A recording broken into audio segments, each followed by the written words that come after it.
Hello, hello, hello, hello. How are you all on this awesome Monday? It feels good to be back to our regular time. I thank you so much for joining me on today. You can just take just a moment and share this video, tag someone in it because I know that we have been off our regular time for a while. So it might take people a few seconds to see that we're back, but we're back and I am excited about it.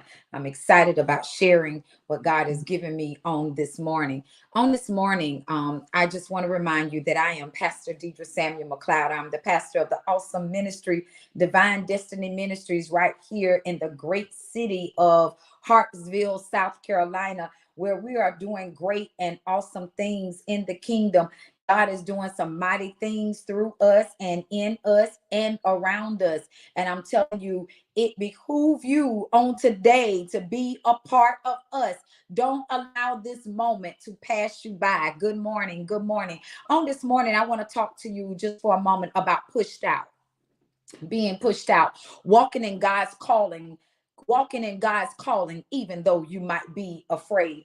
There's a scripture that says in Joshua, says, I have not commanded you, but to be strong and courageous. Do not be afraid. Do not be discouraged, for the Lord your God will be with you wherever you go. That's Joshua 1 and 9. He's saying that basically we allow fear to stand in our way. And when God is pushing us out to do a thing, we make up every excuse in the world of why I can't do it. It's not the appropriate time, that I feel like that I'm not good enough, I'm not qualified enough, I don't have enough education. We make up a lot of things so why we're not doing the thing that God is calling us forth to do.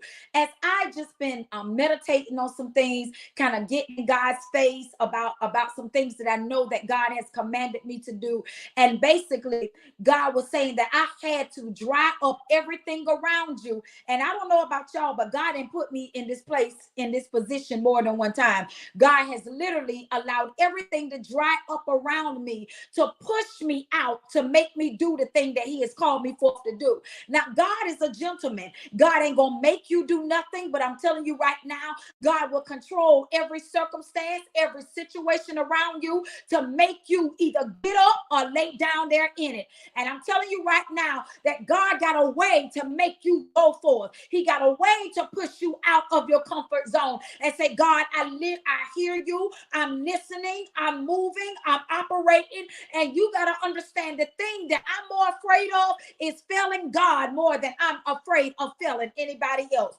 So when God is calling you forth to do a thing, I'm telling you right now, you got to begin to tap into something that you ain't never tapped into, and that's out of yourself. Oftentimes we look at our own qualifications, we look at our own way, we look at our own finances, we look at our own sense, we look at everything of what I'm able to do and not what God is able to do. Listen, in the text, it says that basically God had to deal with Joshua and tell Joshua, be not, be not afraid, be courageous. Stand on what I placed on the inside of you. I've been going back and forth between Joshua and been going back and forth with Moses about what is it that you have in your hand. What I'm saying to you is that God has gifted all of us, everybody that's on here right now, and even the people that's going to come back and listen to the live. God has gifted all of us. And God is saying now, what is it that you have in your hand that you're not utilizing? I shared with our ministerial group on last night that God asked Moses, what is that you have in your hand? Everything that he needed, everything that was going to part the Red Sea, everything that he needed to be able to lead the children of Israel was right there in his hand. But we be so busy looking at what Bishop Williams got to offer, what Minister Bianca have to offer. I'm not good enough. I don't talk well enough. And Moses did all of that. He was like, God, use Aaron. He speak better than me. God use him. He don't stutter. And God is saying, I already know what you're able to do, but I still called you. And sometimes God would allow you to be in a situation where you ain't got no other choice but to go. but to go. I'm telling you, I've been there. I've been afraid. I've been scared. I've been scared. But there are a whole lot of stuff that I'm more afraid of than standing before God and saying, God, I failed you. Listen, none of that stuff don't even matter to me. When I lay down at night, I want to make sure that I'm able to please him. I want to make sure that my living is not in vain. I want to make sure that when I close my eyes and I stand before the judge, stand before the king, that I'm saying that, God, I gave it all that I had. I was reminded back when I had the encounter with him. And I kept saying to him, it was as if I died, but God gave me just a little while longer to live. And he was saying that I'll be back for you in just a little while. And I kept saying to God, even in that moment, I said, God, I tried. I tried. Evangelist Audrey, she's not on here, but I remember her saying to me just the other day, she said, Pastor, she said that sometimes we be so busy trying to give what we have to people that we know, instead of stepping out of the box and giving people something that I don't know, that have never been there, that can see past me just being Dee, that can see past me just being their hairstylist, that can see past me of graduating high school with them, or just went this regular church song with them, that grew up in the same neighborhood. They see real value in me. But the thing is, we be so busy trying to convince the people that we walk with all our lives to believe that we're real, to believe that we got it together. And really, it don't even matter, because we'll miss opportunities of trying to miss the people that we're really called to, trying to sit around and appease the people that'll never be able to see past what you did when you was a little girl, Minister B, what you did when you was a little boy, Bishop Williams, what you did when you was a little girl, Sister Wanda. There's some people that'll never see the real value in you. And God is saying, let me push you out of your comfort zone. Let me push you past. Let me push you past your own, where you feel like that, where my capabilities ends at. God will push you past there. And God will show you that you're greater than how you've been seeing yourself all along. I wrote a post earlier about the fact that you got to know what you bring to the table. And the reason why some of us are afraid of being pushed out whether we sink or swim, we have not been able to do it because we've been saying that I'm comfortable here. I'm safe here. I'm not going to move because God, at least I know what to expect. At least I know how it feels to be broke on this level. At least if I lose what I got, it's just a little bit. And God is saying, listen, I got to push you out past your comfort zone. Because if you stay where you are, you'll only trust your own capabilities and you won't trust mine. I just said to somebody the other day, it's not that God has failed you. You have failed yourself. God has already given us the roadmap of what we need to do in order to make it.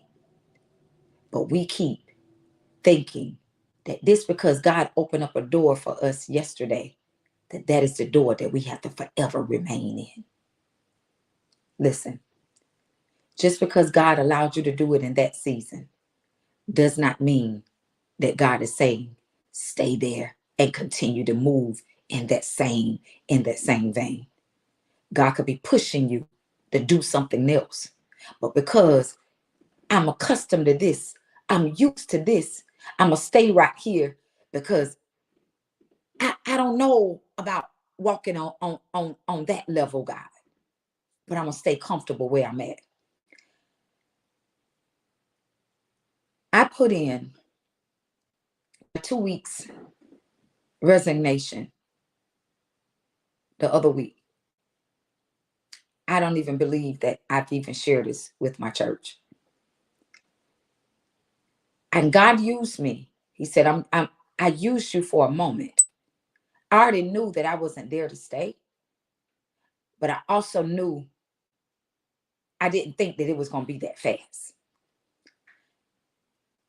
And I kept trying to fit in, trying to reduce myself to stay in a place, because I kept looking at the paycheck. The paycheck. And God is saying, I want you to trust me on a different level. When I was walking out this past Friday, my last day, basically the woman told me, when I was turning in all my stuff,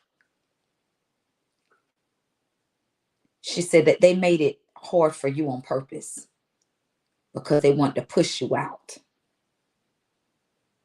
Because your spirit, your anointing irritated their demons. And they want to make sure that they made it so impossible that you will want to quit. And I kept saying, I've never wanted to quit nothing ever in my life. Anybody that knows me know that I got a different type of fight in me. I just don't quit. And so even struggling to send the resignation, I knew that it was God, but I didn't want to do it because I never quit from nothing. And God said to me, you ain't quitting nothing. As a matter of fact, you're graduating. He said, I had to allow you to graduate from the level that you was on because I was pushing you out to another place. He was showing me that I set you up. See, the devil meant it for bad, but God meant it for good. God was using them to not allow it to be comfortable for me, or I would have stayed in a place too long that God no longer ordained for me to be, because I wanted to settle in where God was calling me out of. And I kept saying, God, the paycheck is good, the insurance is good, the benefits is good. I started talking about everything was good, but God said, but it ain't no longer good with me. I used that place to get you where you needed to be. It was the final test before you got to your graduation. We keep thinking that when God does something, it's long term. God said that I use the place that you're in to help get you to the place that I'm actually pushing you out to. It pushed me to a different level of prayer. It pushed me to a different level that I preach at, that I minister at, that I prophesy at, that I see at, that I love at, that I sow at. But I needed to go through the hard place so that I can be able to know my real value and what I bring to the table. And I never question myself when I sit at the table with other people that think that they are better than me, that their anointing is greater than mine, and that they can preach at another level better than me, and I'll still be able to rub elbows with them and never question my identity and what I have to bring to the table. And so I kept saying, God, I know it's spiritual, but God, I don't see it. I need for you to make it plain to me. Make it understandable. And what God is saying now to the people that's on here, that's listening, and even for the people that just took the mute off of the sound to be able to hear what I'm speaking, to say to you, you're being pushed out. It's been hard on purpose because God is calling you to a different place. And if God would allow it to be comfortable where you are, you would have never walked to the place of where he was calling you to be for graduation. We have prophesied graduation. We have prophesied. Congratulations. We have prophesied approvals. We have prophesied those things. But those things comes with a price. Are you willing to pay it? You're being pushed out. God had to push you out of the boat because you would have stayed with the mediocre people. God had to push you out because you would have stayed thinking that I'm satisfied here. And I even said to the woman, I can't even be mad. Tears even welled up in my eyes because I was like, how can somebody be so evil? But God checked me real quick. Suck those tears up. They thought that they was pushing you out, but I was using them to help push you the way you needed to be. Listen, God knows exactly what he's doing, and God will allow you to be pushed out. He'll never let you stay satisfied and settled in a place that he knows that he's calling you out of. So if you feel the tug, if you feel the push, know that God is pushing you to do the thing that he has called and predestined for you to do. It's hard for a reason. Anytime it's time for the baby to come, the pains always get worse. And it gets so bad until you start saying, I can't take it no more. Every time it was time for me to push out of my womb Trey, Bryson, and Zion, it got to the point that the hardness of the labor was no longer bearable. It got to the place that I could no longer stand it. Till I had to push out what was in me. So God said, I make it so hard. I make it so unbearable. Not that you're quitting, but you graduated from one level to the next. So I want to say to y'all on Quick Word Tuesday, hey, know what you bring to the table. Go kill it today. Operate in what God has placed on the inside of you. Do it. Listen, do it. Whether they receive you or not, do it. Whether they accept you or not, do it with your head held high, operating in a place as if you know that God sent you there. Do it. Don't leave no crumbs. Hold yourself together and walk forth in the thing that God has predestined and called for you to do. Because I'm telling you now, sister, my brother, you have been pushed out. Have an awesome and wonderful day. To God be all of the glory. And may God continue to walk with you, talk with you, guide you, and hold your hand into the next season that he has called you forth to walk in. You've been pushed. If you have been blessed by this word, sow a seed into our ministry. Send some stars. Sow a seed at $DOZ Ministry. We're doing some things, and I'm telling you, I took all day working on some things that I know that God has called me forth to walk in. Listen, they already know I come 10 toes down every time I step up because, listen, I got things to do. I don't have time for lazy folk, doubtful folk, people that's playing around, hanging around in the street and don't know what I got things to do. And I pray that I meet you along the way, that we continue to walk forth and do the thing that God has called us to do. We've been pushed out for a reason. So you might as well do what God has called you to do. Have an awesome and wonderful day. And to God be all of the glory.